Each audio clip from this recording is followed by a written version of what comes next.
Hi,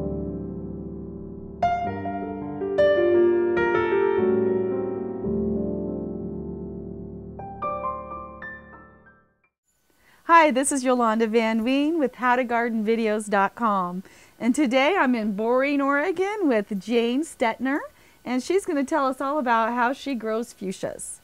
Now, first of all, Jane, it's November and your fuchsias are still gorgeous. We just saw some hummingbirds right in the fuchsias. So what is your trick? When do you start them and how do you grow them? I start them first part of April on Fred Meyer Fuchsia Saturdays.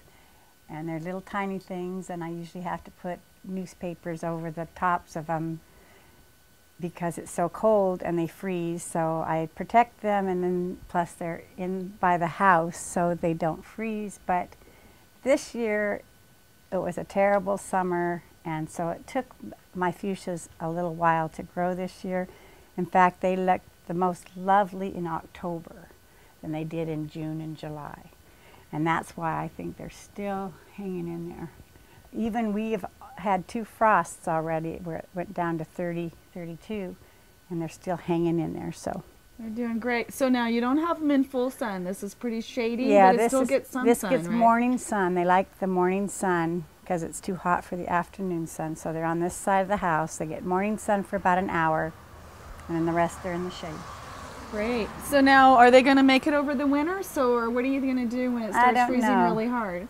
I don't have a greenhouse, and I don't have room in my garage, so I will probably end up, when they freeze, I'll just take them out of these planters and get new ones next year.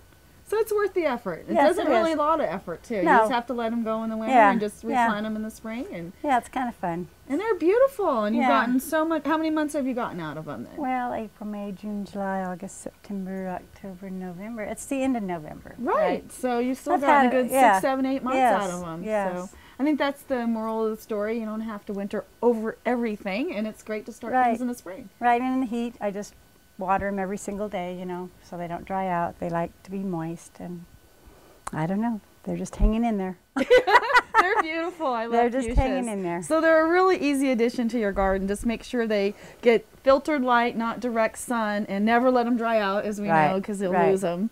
And when it does freeze hard in colder climates, you're going to lose them, but you can always start them in the spring again.